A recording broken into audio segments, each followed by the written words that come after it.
Good afternoon and welcome to H360 Live. My name is Dave Duplay and I'm joined here in the studio today by my colleague Courtland Long from Healthy h360. And joining us a little later we have Lisa Hoffman. Lisa is coming in. We're going to be talking about exercising and particularly during cancer treatment. We have a very exciting show for you today, so let's jump right in. I want to talk about an interesting study, and this is something that's very, very important. And I really want people at home watching this to pay attention to this first thing we're going to talk about. Courtland, did you know that only about 3% of the online pharmacies are legitimate? And that statistic is according to the U.S. FDA. So if you imagine you go online, you go on Google these days, and you Google something, and you're looking for your medication online, and only 3% of those pharmacies are legit. Courtland, there's been a study about that, and what do we know about the study? Yeah, so those pharmacies online that you're just talking about, they employ a couple tricks to lure you in and make you think that they're legitimate. And one of the big ones that they do is they put the Canada in their name, so they try to pass themselves off as a Canadian online pharmacy. And Libby Bainey, the director of the Alliance for Safe Online Pharmacies, she says that, even if you see Canada in the name, that doesn't necessarily mean it's a legit Canadian company. The World Health Organization finds that 1 in 2 medications, so we're talking 50% of these medications are counterfeit. And, that's a staggering statistic because these counterfeit medications can have some very dangerous chemicals in them, such as boric acid, lead, highway paint, and it's quite dangerous. Highway paint in the medication. Yeah. And so that's why this is so important, right? So, and I take it that because the website may say Canada, they're not actually coming in from Canada? No, they are not. A lot of the 4 main countries that these medications are coming in from are Turkey, Russia, China, and India. So they're not anywhere near Canada. And so how do I identify a legitimate online pharmacy from one that is not? Well, that's a very good question. There are 3 things that you can do. One is to check the National Association of Board of Pharmacies website, see if it's a legitimate website.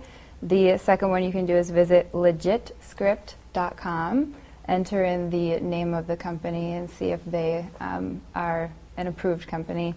And then also buy to the right of the dot. So pay attention to the domain of the pharmacy and make sure that that pharmacy is a part of the domain that you're searching on.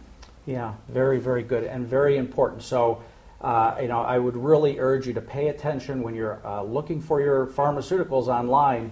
Again, only 3% of these online pharmacies are legit. And as Courtland mentioned, there's some very bad things that are coming into the country in these bottles. So it's really important to pay attention and to find a legitimate pharmacy and go to these websites that we mentioned to check that out. Another thing, Dave, that I want to talk about today is, health tips for summer. So the weather is heating up. People need to start paying attention to their exposure to the sun. And I think you have some good tips for us. Yeah, I'm all about the summer and the warm weather, and we are hitting that point of the year here in the Northeast.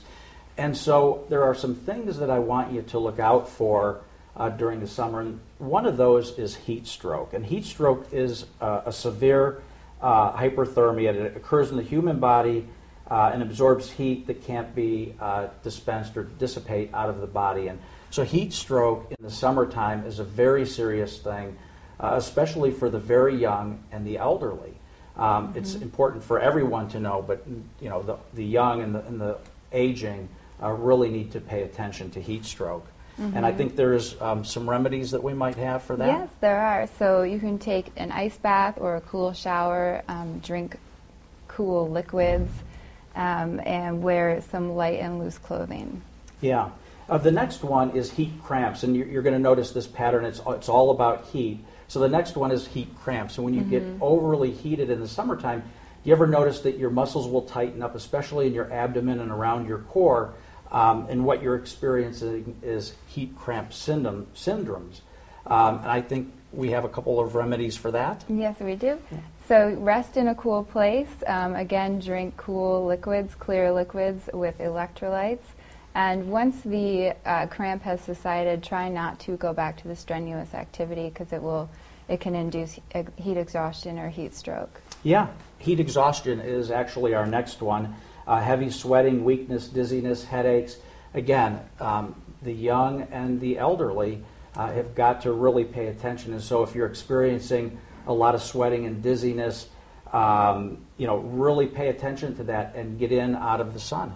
Mm-hmm. Yeah. Yeah, resting and drinking cool non-alcoholic beverages is very important. Taking a cool bath and again using light clothing. Yeah, and getting back to drinking beverages with electrolytes, dehydration symptoms is very big. So dry mouth and eyes, dry skin. If you're experiencing those symptoms, chances are, and you've been out in the sun, you're experiencing dehydration. So really get in there and drink a lot of water, a lot of fluids. And Cortland, what else can we do if you're experiencing that? Yeah, well, so you just went over some great prevention tips of drinking water and clear fluids. And you can also use fluid replacement once you're suffering from dehydration. And you can take some over-the-counter fever-reducing medications as well to help with that. Yeah. Now we're going to shift a little bit to skin issues from the summertime.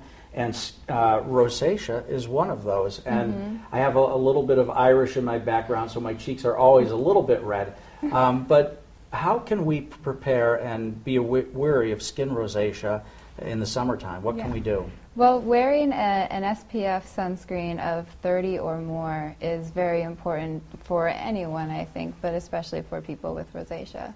Yeah. The next one is prickly heat. Do you ever, you're out in the sun and your skin feels very prickly? And so what can we do to, how do we recognize it and what do we do to eliminate that? So we, again, take cold showers. That's a big one in this list, using talcum powder, medicated or regular, and light and loose clothing. Yeah. And of course, in the summertime, people go to the beach, and so one that we have to be a little wary of is a foot infection, right? So you're out and you're in flip-flops or you're barefoot and you're walking on the beach, and a lot of times, you're picking up, sand and gravel, and so you really need to pay attention to that. What do we have, and what can we do to eliminate foot infection? So there are a lot of medicated powders that you can buy from your local pharmacies. Be sure to scrub your feet very well and in between the toes, dry your feet completely and apply the medicated powder. Yep. We have just a couple more. The next one is summertime dandruff.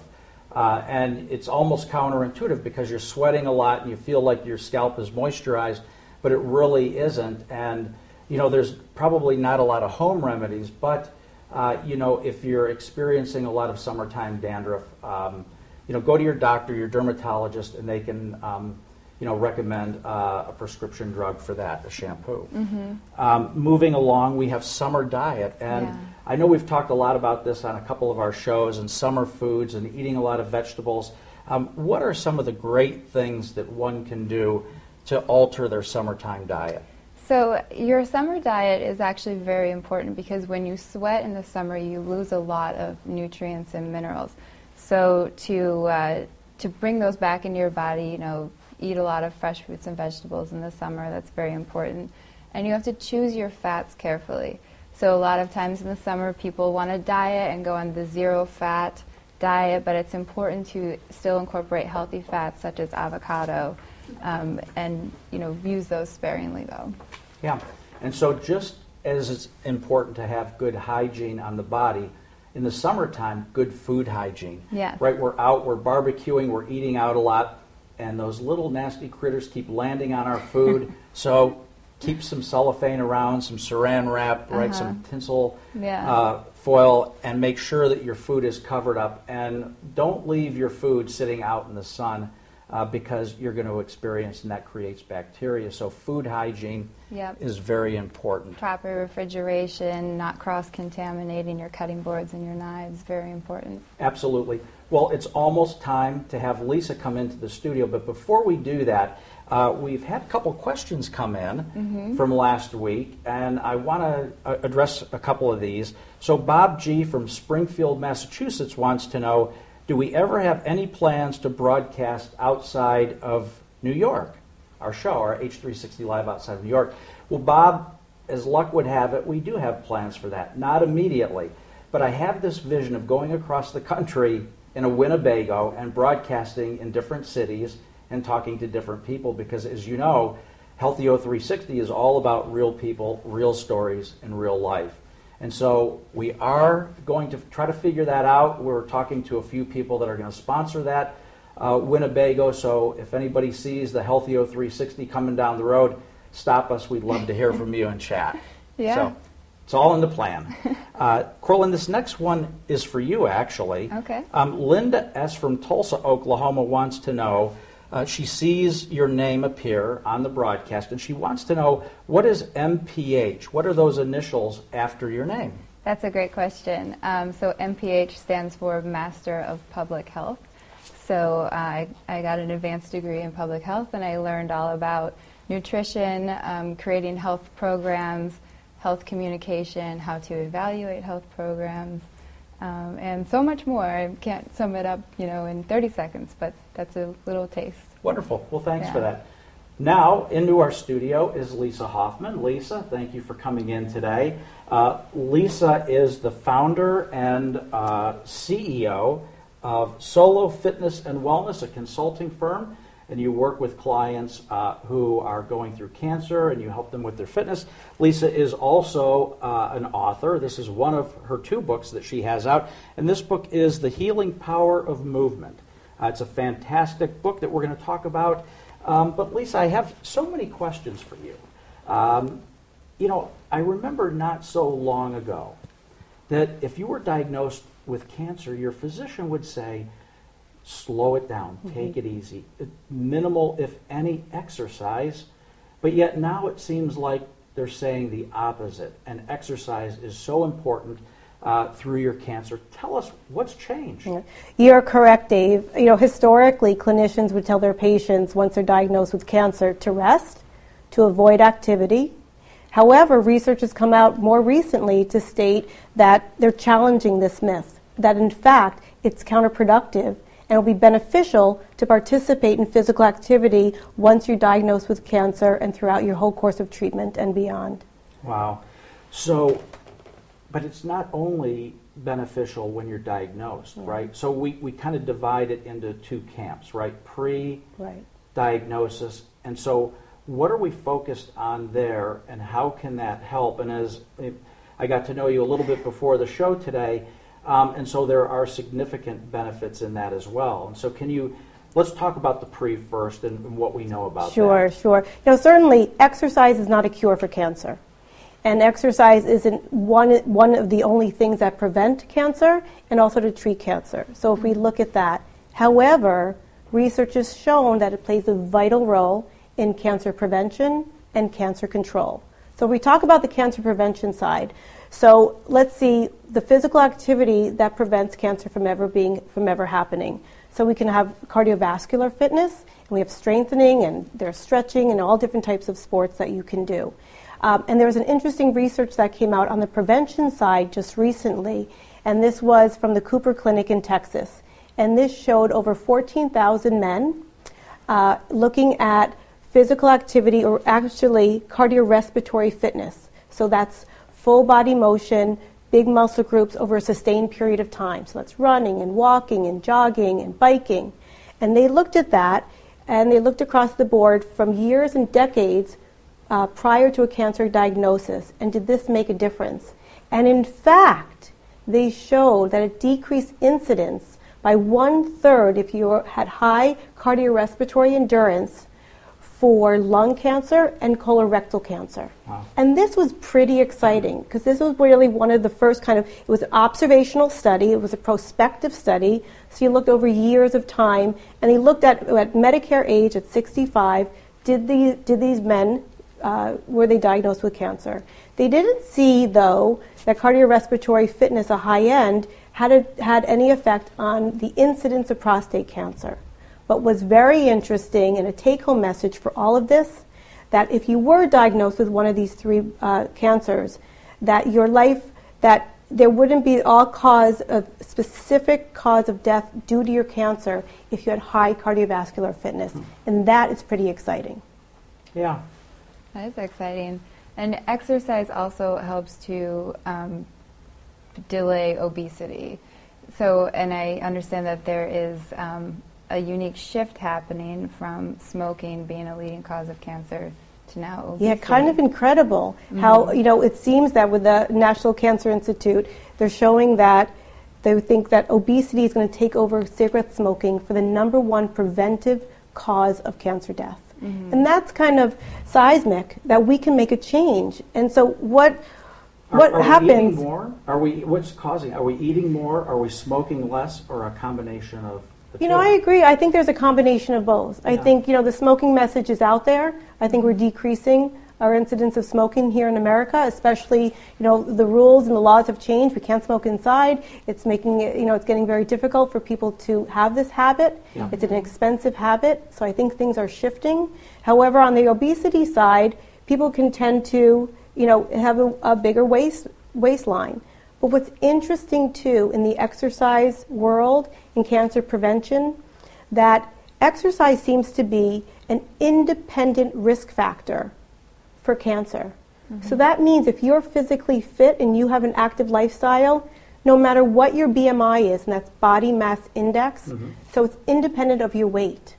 So it's kind of exciting that there's some biological markers that exercise alone can decrease incidence of certain types of cancer. And certainly we see that a lot in breast cancer, we see that in colon cancer, in lung cancer, and a little bit on the endometrial side, but also in some literature, it's up to 8 to 10 cancers that exercise can prevent. Wow. So tell me how you get started.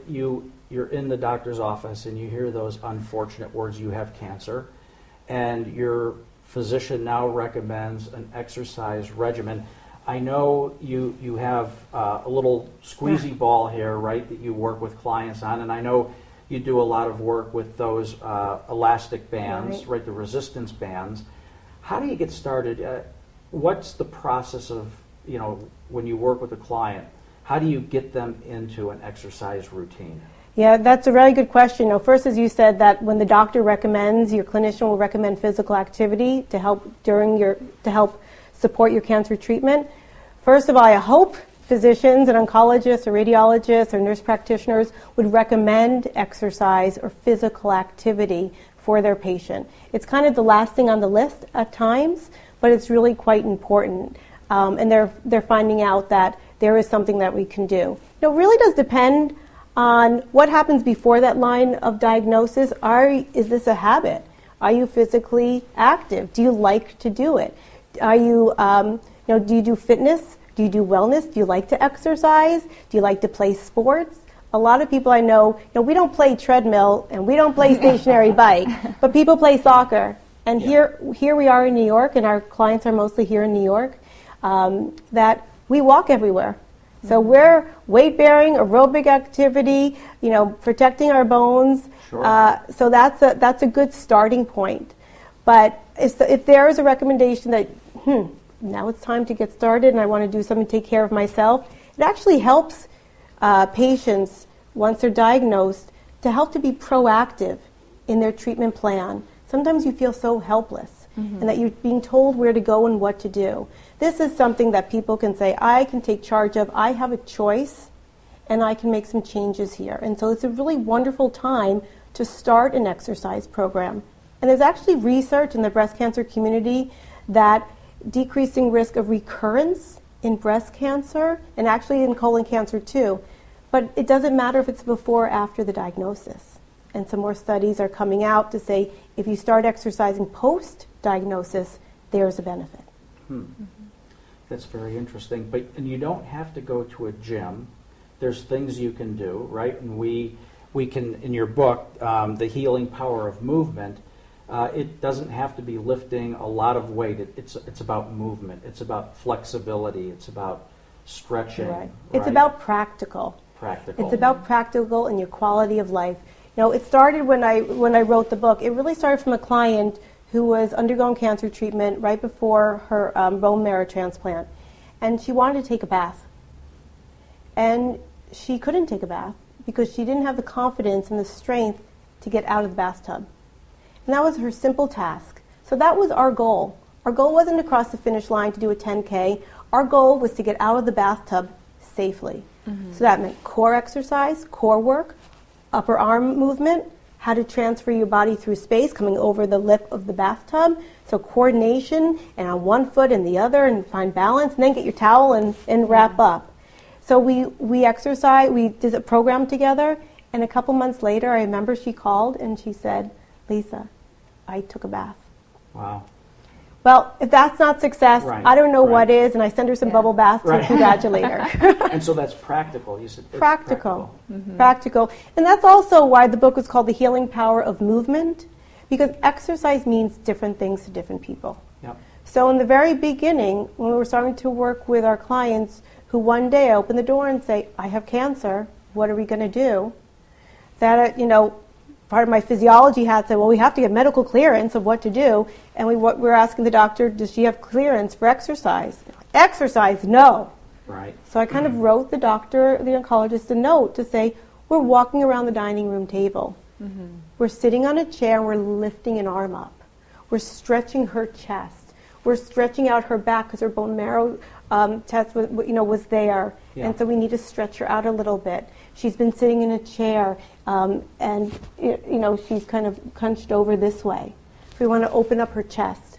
And that's physical activity. That's exercise in my book, but not in theirs. So once we're on the same page, we were home free. Yeah. So go ahead. You're finding that you're having to sort of educate physicians as well about what exercise in this community means. Absolutely, absolutely. And this has been a long time already. It's been 15 years of when the book first came out until today. And sometimes you feel like you're repeating yourself over and over, but you kind of understand everybody's there, they want to heal their patient. Mm-hmm. You want to protect them, but you also want them to, have a full life and engage in their life, and also have the energy to do what you need to do. You still may have to go to work and make your bed and go get your groceries and have a life and drive the car and be alert and cognition. And we can talk about the benefits of exercise post-diagnosis and during treatment, because that's kind of a huge, there's huge benefits there. Yeah. Now, where can we find the book? Right now the book is online. Okay. Everything seems to be online. Yeah. So you can go to Amazon or you can go to Barnes & Noble and just kind of Google The Healing Power of Movement by Lisa Hoffman, and I hope it pops up. It's a fantastic book. I've gone through it. A lot of great information here. I want to shift gears just a little bit. We've been focusing on the patient. And what do you have for the caregiver? Because we've talked several times on the show about caregiver burnout. And it seems like the caregivers are, they're tired, they're run down, they're spending a majority of their time caring for a loved one, and they really neglect themselves. Do you have a program for caregivers? Perhaps not as specific, but it's very important, because I think as a caregiver, as an adult taking care of anybody else, if you're a parent taking care of a child, you're only as good as how good you are, and if you're rested. So if it's caring for a loved one who's going through treatment and the psychological anxiety and depression, all the other things that can happen, then we need to take care of ourselves at the same time. A lot of times when I start to work with caregivers, it's when the patient is taken care of. So it's during their treatment, or it's when they're working with somebody else that they can step aside, because there's guilt a bit on, all right, I'm going to go out now, I'll be back. But it's kind of okay that I'll be back. And now with cell phones and emergency contacts, we can kind of do that. Yeah. Mm-hmm. So I see that your vest says PACT. Can you tell us what PACT means? Oh yeah, this is something I'm very proud of. This is an exercise program that I started. It kind of evolved from the book, The Healing Power of Movement, and also from working one-on-one with clients. But I thought, wouldn't it be great to get various types of cancer survivors, And a survivor now is the terminology we use it from the moment of diagnosis. Right. It's considered you're a cancer survivor. So why don't we get a group of cancer survivors together in the class. It doesn't matter what kind of cancer they have. Doesn't matter if they're in treatment, post-treatment. They kind of come together and form a community. And what if I can come up with an exercise class that will work all different levels, all different types? Because what I've learned throughout the years is that we match the movement to the moods and the feel of what you're going through. Mm-hmm. The book isn't divided up between breast cancer and colon cancer and hematological cancers and gynecological cancers. It's divided on how you feel. So when you're kind of feeling down and out, you come to the class and you sit on the chair. If you have a little more energy, you stand up. And we do exercise bands and we do squeezy balls. But what it is, it's social, it's a support group amongst itself.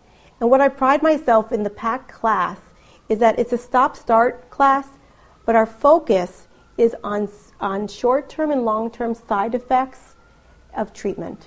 So there are neuropathy points. It's brain cognition, so you have to think it through because of chemo brain.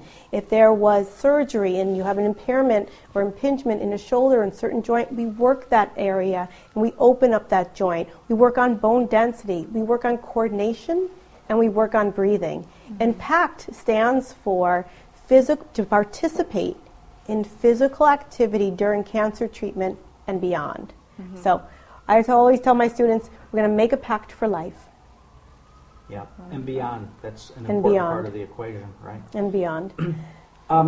If somebody who doesn't live in New York wants to find somebody like you, and they go online, what should they look for? Because I think you're much different than a personal trainer. Yeah. So if they want to find somebody like you, what is it they should be looking for? Right. Well, that's a good question because back in 2010, the American College of Sports Medicine and the American Cancer Society kind of got together and decided, let's give accreditation for fitness professionals who choose to work in this population. And how do we measure and what's our quality control that these people know what the heck they're doing? Right. So there's a certification out there now that I not only took online, but I also teach on behalf of American College of Sports Medicine. And I also teach with the PACT program, that I also teach other fitness professionals on how to go teach the class and also work with one-on-one with clients. But the American College of Sports Medicine has a network. If you go on to their website at acsm.org, you can go plug in cancer exercise trainers and your zip code, and it will come up for certified trainers, physiologists in your neighborhood. So that site again was? acsm.org. acsm.org. Okay. And you're looking for a cancer exercise trainer, certified. Got it. A wonderful resource. Yeah, fantastic resource. Well, that's all we have time for today. I'd like to thank Lisa for coming into the studio and sharing this important information with us, and of course, telling us all about your book. I'd like to thank the viewership at home for tuning in. And last but not least, I'd like to thank our sponsors for making this all possible. Remember, all of our episodes can be found on demand at healthyo360.com. And Healthyo360 can also be found on Facebook, Twitter, Instagram, and Pinterest. And please don't forget to use the hashtag #RealStories when posting. So on behalf of Cortland Long and everyone here at Healthyo360, we hope you have an enjoyable afternoon, and we look forward to seeing you again next week. The views and opinions expressed in this broadcast are those solely of the Healthyo360 hosts and our guests for this broadcast. These views and opinions do not in any way reflect the views and opinions of our sponsors, advertisers, or other organizations on Healthyo360, including our community members.